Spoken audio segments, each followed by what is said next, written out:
tapias se mueve,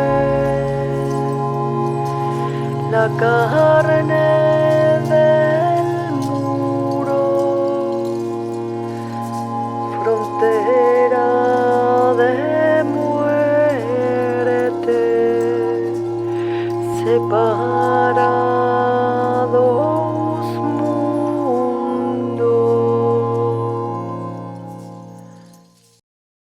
Quizás podemos empezar hablando, como ya has comentado, es la primera vez que haces una película y queríamos un poco enlazarlo con su obra, así que vamos a ir poniendo también imágenes para, aunque en la película habéis visto los objetos que aparecen, son parte de su obra escultórica, que es más como conocemos a Yolanda.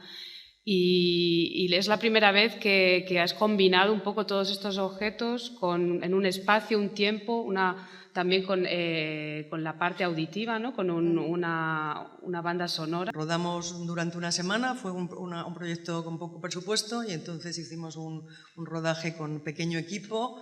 Como veis, no hay muchos actores, simplifiqué también la presencia humana, ¿no? Entonces, la presencia ya de mi hermana es tan potente que no hace falta mucho más y realmente expresa perfectamente este intento de plasmar el dolor muy profundo, una catarsis y luego una posibilidad de metamorfosis, ¿no? De trascendencia y de transformación. La película empieza con un texto que me parece que igual no se ha leído porque es justo cuando se estaba preparando. Verdad, sí.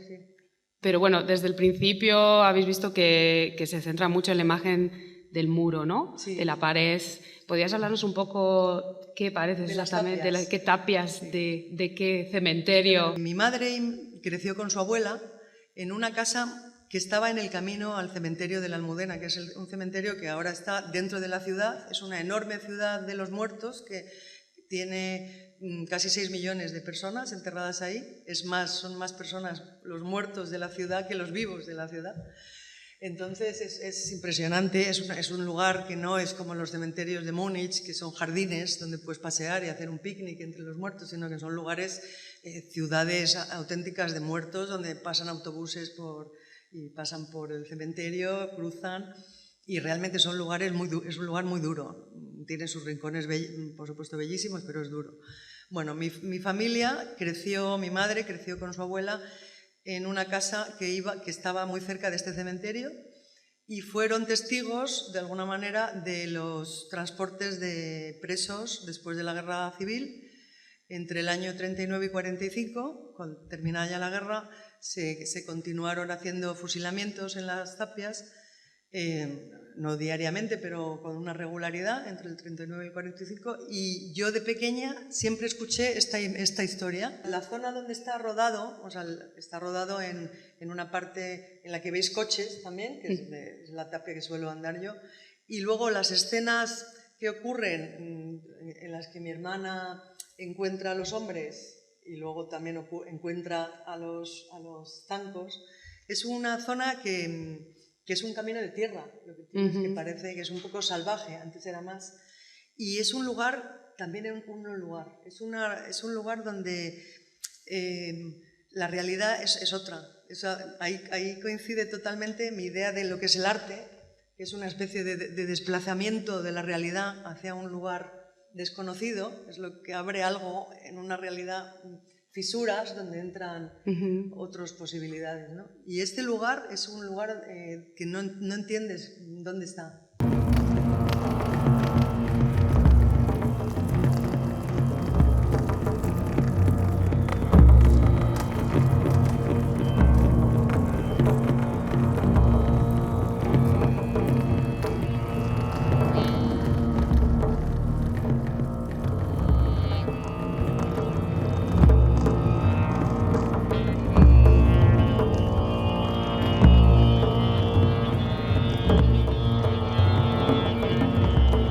Hablábamos también, Laura y yo, el otro día de un concepto que es muy, muy español y que es muy difícil de traducir al alemán, que es el duende. El duende es, también para mí es difícil de describir, pero tiene que ver con la belleza y el estremecimiento de la muerte, que es algo muy, muy sutil. Es sentir la muerte, la mortalidad, la finitud de la propia existencia y al mismo tiempo percibirlo con belleza. Esto, claro, se habla del duende siempre en el ámbito flamenco. Flamenco, sí. En el que de repente un cantador transmite con la voz, quiero decir, en el momento. El duende solamente puede transmitirse con el cuerpo y con la música, con la danza. Yo no lo puedo transmitir como escultora. Y sin embargo era algo que a mí me interesaba muchísimo. Lo que me parece muy interesante en la película es que eres capaz de poner todos estos elementos en un contexto, ¿no? Porque cuando uno va a ver una exposición está la sala, normalmente el White Cube, y están todos estos objetos como siempre con un... Es verdad que en tu trabajo siempre hay instalaciones y siempre hay como un diálogo entre los objetos, pero los objetos no vemos qué utilidad tienen, es todo parte, o sea, todo funciona en nuestra cabeza, ¿no? Somos con nuestra imaginación, vamos haciendo todos estos enlaces. Y en la película, de repente, tu hermana Laura presenta y de alguna manera pone en movimiento o pone en funcionamiento estos objetos. Y esa parte, la verdad es que es como si los objetos mismos, por fin, fueran sacados de ese hermetismo, ¿no? O de ese estatismo y les dieran vida y entendiéramos no solo ese objeto en sí, sino todo el contexto y todo. Es como que me parece que ha dado una dimensión más allá de la que podemos tener en una sala de museo. Yo tengo un trasfondo en mi obra, vamos a llamarlo espiritual, no religioso, pero sí que tengo una especie de voluntad más cercana a lo mejor a la mística, a una especie de transformación de... Yo creo que trabajas de una forma muy intuitiva, eres capaz, tienes como todo en tu base de datos, me parece, muchísimas cosas. Me quería parar en este personaje de los zancos. De los zancos también. Sí. Pues a ver, los zancos, yo tenía para la película muchas ideas de personajes, o sea, había muchas posibilidades, ¿no? de crear varias escenas o epifanías, ¿no? Lugares donde se manifestaba otra realidad a través de personajes. Bueno, fui reduciendo, también porque por presupuesto y por tiempo de rodaje, pero los zancos eran imprescindibles. Desde el principio yo tenía la visión de 3 personas, bueno, aquí son hombres, pero ya veis que están vestidos como de una manera andrógina, como hombre y mujer, y quería 3 zancos. Yo también es que tengo un tipo de trabajo en la que tengo una visión y no tengo una explicación. Luego, cuando hago el trabajo, se va explicando, ¿no? Entonces, sí que ya veis que aquí también, justo en esta escena, veis que el muro del cementerio también tiene distintas alturas. Y en el lado donde rodamos, el lado de tierra, y justo donde están aquí, es muy bajo. O sea, prácticamente puedes saltar de un lado al otro.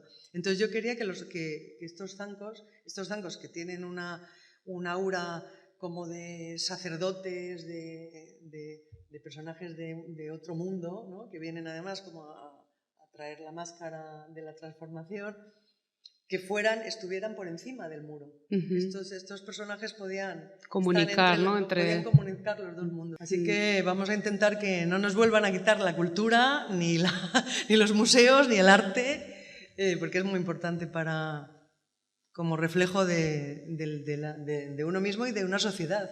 Esta película mía es simplemente una pequeña contribución, un pequeño espejo que yo pongo también a los otros españoles humanos para contar mi sueño. No es ni siquiera una historia, es un sueño.